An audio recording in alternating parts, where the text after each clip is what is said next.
Good afternoon and welcome to today's AfterWords program. My name is Baba Kafense and I'm honored to be here with Bishop Mbaye Chui to discuss this week's sermon, which he presented. The title of the sermon is, Who Would Imagine a King? As you view the program, we urge you to submit comments, to like and share our stream broadly, and to continue to join us on Sundays at 11:30 Eastern Standard Time. I'd like to say welcome, Bishop Mbaye. And good afternoon, Akwaba. Yes, thank you very much. And I really like how you began the sermon with a story or a reference to the preacher's wife and how you were moved by the song that the character Julia sang to the children. But and early on, it was easy to determine from the sermon that a main point was the power of incarnation. In fact, you state that you've come to talk to the listeners on the purpose and power of incarnation. How does this fit with the idea of our higher purpose in life, and that it is to become our best selves, which will allow us to make a difference in the world for our families, our community, and the broader world? Well, the journey to become our best selves is through discovering the God incarnate. So when we talk about incarnation, we're talking about accessing our own inner divinity, being able to recognize our higher purpose and to live out that purpose in whatever way, shape, or form it takes. So it's really about being in tune with that inner voice. And it has a lot of names. We call it the soul. But listening to that inner voice is what leads you the way you ought to go in life, period. And so to get there, you got to take the inward journey. So why do you think, or maybe could you elaborate on why people today, contemporary people, lay people, even people that are involved in the church in some way and other spiritual endeavors and religions, why should they concern themselves with this question? And how is it different? How is this ideal different, me or us striving to reach our higher selves or to connect with our inner divinity, which is, you use that term also. Why should we even be concerned with changing the world? And how is this message different than the message of the, just say the typical modern contemporary church? Well, the contemporary Christianity is really not about discovering your Christ consciousness. It's just about trying to suffer through life till you get your reward after you die. So the whole concept of incarnation is largely unknown to all of Christendom. And we don't realize that the purpose of religion is to access God power so we can change our lives and change the world that we live in. That's the whole point of being religious. But we miss all of that because, traditional religion has an otherworldly focus. And a long time ago, religion lost its function in terms of empowering humans to transform ourselves in the world.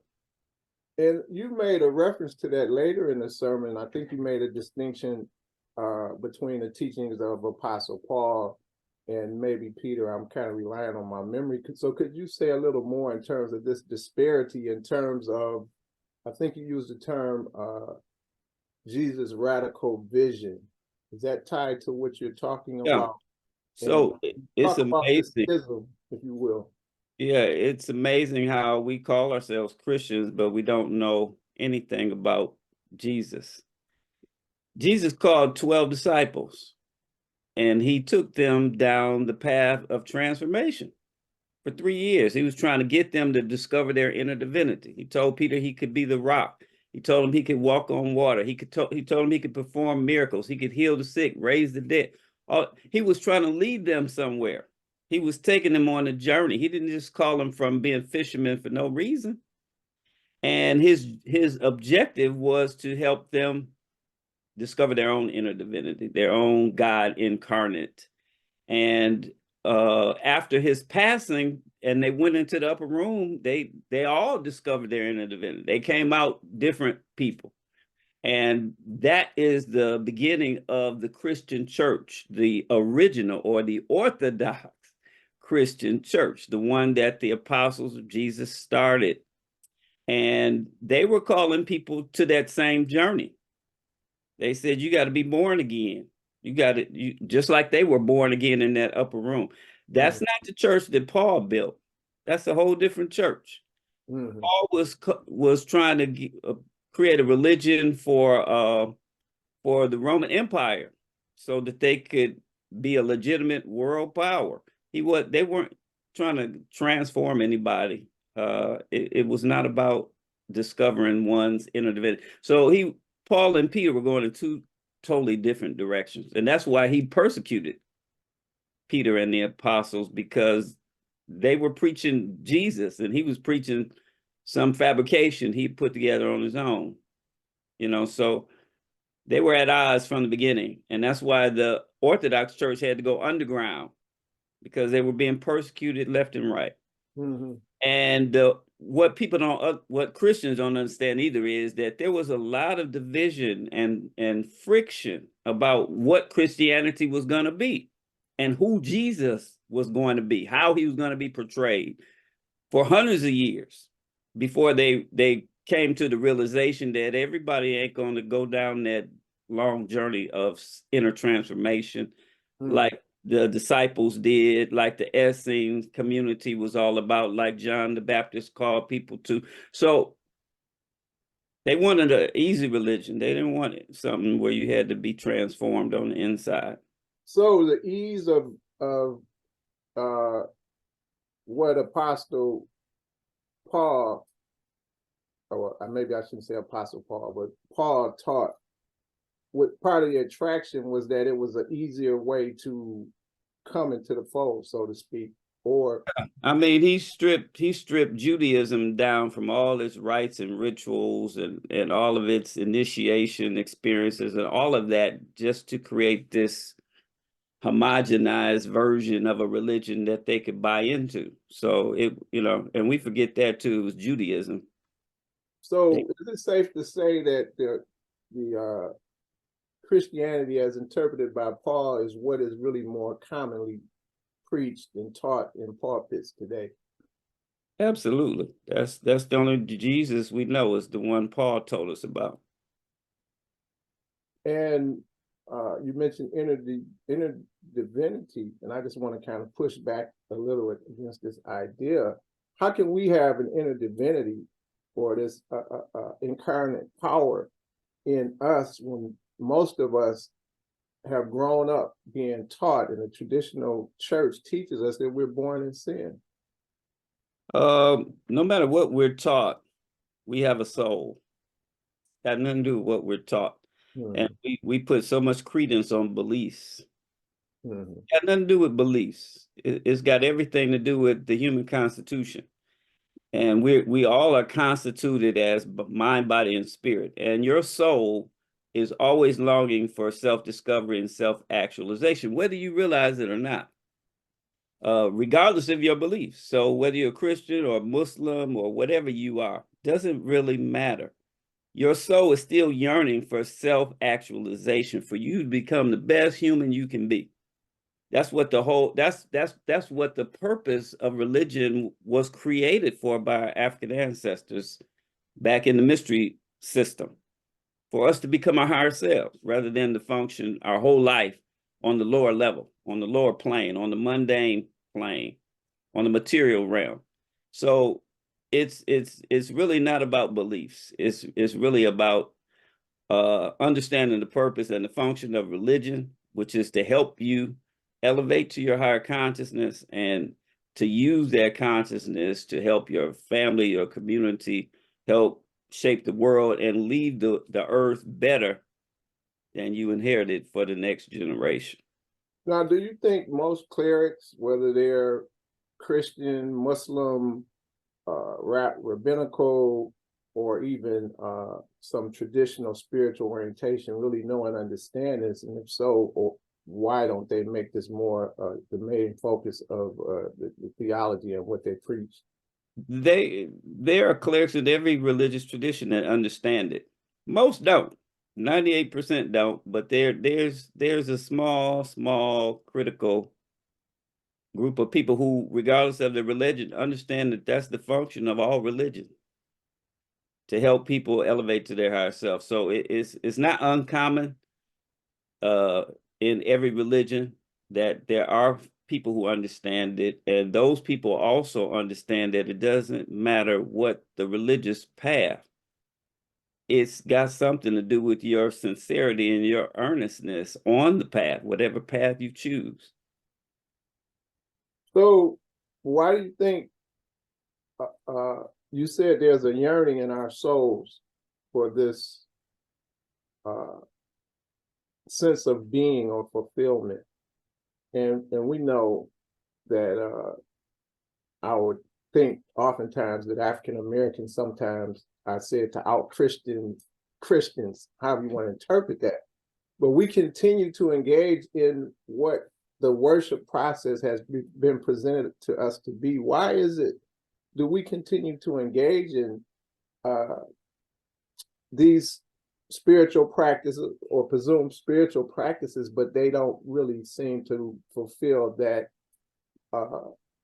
that quench that thirst or fulfill that? Because we haven't been educated and oriented to understand what the journey is about, and the power that is available. And so because we don't have a process, we don't know that there's way more that we could do spiritually if we had a mind to. We don't know that there are unlimited possibilities.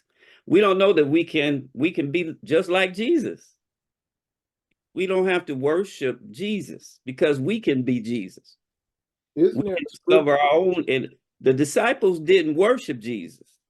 Why are we worshiping Jesus? He was one man that discovered his inner divinity. The disciples became apostles and discovered their inner divinity. They never worshiped Jesus. He was their teacher. Now, what's the distinction between a disciple and apostle? A disciple is a student. Mm-hmm. Apostle is someone who carries on the teachings of their master teacher, or whoever their guide, guru, whatever you want to call it, gave them. They transcend the lessons of the teacher and become apostles, meaning they're practicing what they learned, what they So they're, experienced. they're applying, and it's like going from being, yes. Uh, could you please say more regarding the modern church paying lip service to the process of change, and that in actuality, the modern church lacks a process for change that may help any of us or all of us discover or uncover our inner divinity? And I think you touched on that some, but if you could maybe. Yeah, absolutely. So, we pay lip service because we just talk about change, but we don't really create any processes for people to change. That's what in our church, we've always had a group process. The group process we got from Jesus. Mm-hmm. He worked with his disciples. He created the environment for them to understand who they were and to own their shortcomings, their weaknesses, and to see the possibilities of growth and evolution. And so he shaped them and molded them for 3 years. And then before he died, he said, stay in the city until you get the power from on high. It's not over yet. It's what I've been trying to groom you for the whole time, so that you can do the things I do and even more. So the traditional church doesn't have a change process. People coming to church on Sunday, that's not a change process. You go in church and 2 hours later you change. I don't think so. I don't care what happened in them 2 hours. Change is intentional. And you have to go through some experience. That's why in our church, we've always had rituals and sacraments and processes and disciplines and practices that can help people change. You don't just change because you decide you want to change. You have to go through some experiences. You have to be led to change. And I would think also, if we think about some of like biological changes or changes in nature, there usually is some strife or tension. And if you're changing from a one mindset to another, or a set of behaviors from one to another, that's definitely going to accompany that. Could you use the term best self theology? And I think what you said could kind of touched on that, but could you maybe elaborate a little more? And the reason I ask, because it's very popular to say I'm living my best life, have a picture of me on the beach in Hawaii or whatever. And I think the Pan-African Orthodox Christian Church is asserting a different type of idea. Yeah, so when we talk about best self theology, and I think that term is a little not really hitting it on the head. It's really best self philosophy. Mm-hmm. A philosophy is a way of thinking. It's a thought process that's intentional and it leads you somewhere. So best self philosophy is about growth and having a growth mindset as opposed to a fixed mindset, and uh, being in tune with one's need for growth, and recognizing, like I said, that yearning that your soul is always calling you to a higher place. That's what best self philosophy is. It's about the consciousness that humans were created to evolve, just like plants and animals and everything on earth, everything living evolves, grows, thrives, and prospers, becomes what it's supposed to be. A tree becomes what it's supposed to be. A bird becomes what humans are supposed to evolve. We're supposed to grow. We're supposed to thrive. We're supposed to fulfill our purpose. And we all have different gifts, talents, abilities. Those are part of our purpose, and how we use them and our ability to access them and to use them is really why we're here. We're not here on vacation. And so many of us take so much of our potential and ability and talent and skill and waste it on little of nothing, on foolishness. And we take it to our grave and leave the world just like we found it. That's a travesty. God created us to inherit the earth, fulfill it, and to use all the tools that we have at our disposal to make it a better place. Why else are we here? That reminds me of the principle of Kaumba, to make the world better than it was when we arrived here. You also, the sermon to me was this replete. It was full of questions and the things that need to be discussed. So hopefully there'll be further opportunities for people to follow up. But before we close, I would like to ask you, since we are in the Advent season, if you could elaborate on the idea that the nativity story speaks to, and these are words I pulled out of the sermon: human possibility, potential, experience, and incarnation. The nativity story, the Advent story, is so rich with symbolism and metaphor, but it's so sad that we don't know the story, so we miss all of that. And that's because of who's telling the story. Today, advertisers tell the story. And so we never get to the heart of what the story is about. We don't, even in churches, we don't tell the story. We sing hymns and carols and do little plays, but we miss the gems of what the story is symbolic of, because we interpret the story literally. Mm-hmm. There were literally all of these things happen. No, that it's not a literal story. Nobody was there recording the birth of Jesus. Nobody knows what happened when Jesus was born. But the purpose, and that doesn't diminish the meaning of the story or the value. Mm-hmm. He was born. We know that. But the symbolism surrounding his birth is typical of any hero journey story motif, which is an ancient African story motif that says when people come into the world and use everything they have to transform their community, that person had a hero journey. And so Jesus he fits that story motif. And so the story motif was created long before Jesus. Uh, a lot of the pharaohs had a hero journey story motifs about their birth. Jesus is not the first virgin birth, but we miss all of that because of who's telling the story. Europeans took the story and whitewashed it and turned it into something else. And so we don't make any associations with the star, with the three wise men from the east, with the priest and the prophet and the shepherds who showed up to greet him. And we miss all of it, even though we've been hearing the story forever and ever. It's the most popular story in the Bible is the birth of Jesus. Even if you're not a Christian, you know the story. Right. Well, as we find ourselves at the end of another AfterWords broadcast, are there any closing comments that you like to make, or maybe something I or we overlooked that you may feel is important for the viewers of the sermon to take away? As I was working on that message, I was thinking about how timely, because of the times we live in such dark times, we need to be looking for some light. We need to be looking for a star to guide us up out of this darkness and chaos that's going on all around us. So I think the story just resonates more for me today than it ever has before, because the world is hungry for a messianic agency, whether we realize it or not. And that agency is not going to come from up there or out there. It's going to come from in here. Thank you. And tell the birth of one. Thank you very much. And I urge our viewers to submit your comments as you view this and view the sermon.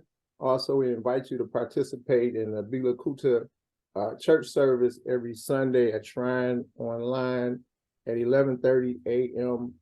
Eastern Standard Time. You can also share the broadcast with your friends and family, share it broadly, like it. And we urge you to return to continue to celebrate with us and go on this journey to our best selves as we strive to be better and better and reach our higher potential. And I say, God bless and seasoned greetings to everyone that may be checking this broadcast out. Thank you very much.